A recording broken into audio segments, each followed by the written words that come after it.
For this edition of OKC Central, I'm Dave Morris.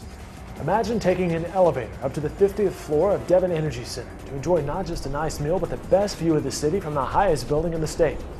That opportunity will be a reality in a couple of years. Just one of several details discovered by the Oklahoman Steve Lackmeyer during a tour of the rapidly growing skyscraper. The building stands around 40 stories complete and recently surpassed nearby Chase Tower as the tallest building in Oklahoma City. Representatives of the developer, Hines, and contractor Holder Flintco told Lackmeyer the project remains on schedule. This is the 33rd floor, which is actually the floor that at 516 feet that made this officially the tallest structure in Oklahoma City. So this is that floor that kind of prompted us into that next stratosphere, so to speak. We're currently working on the 39th floor with concrete and structure, and that'll quickly move to the 40th floor. And we're currently a floor or two below this installing glass. So we're currently a little over 500 feet from the street level right now. Project's doing very well in terms of schedule. We're tracking right along with all of our milestones and all of the components.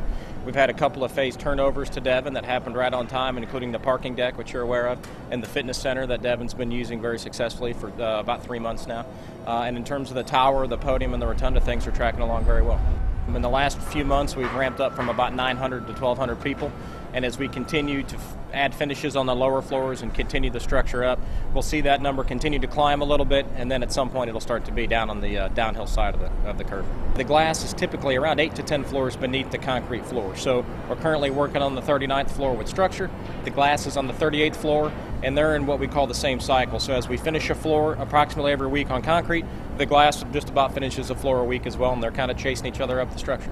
One of the big drivers behind the shape of the building was a desire that really came from Devon and Larry Nichols directly about coming up with a shape that didn't turn its back on any part of the city. We wanted to really engage and embrace every aspect of Oklahoma City. So we looked at square towers, rectangular towers, cylindrical towers, etc., and arrived at this kind of modified triangle that really it provides views 360 degrees, doesn't have an identifiable front or back, and pays equal respect to east, west, north, south.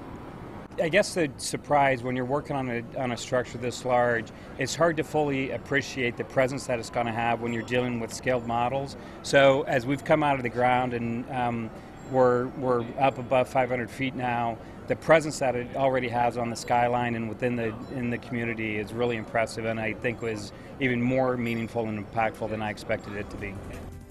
And Devon officials say the tower will top off in the third quarter of this year, with employees set to move into the new offices in 2012.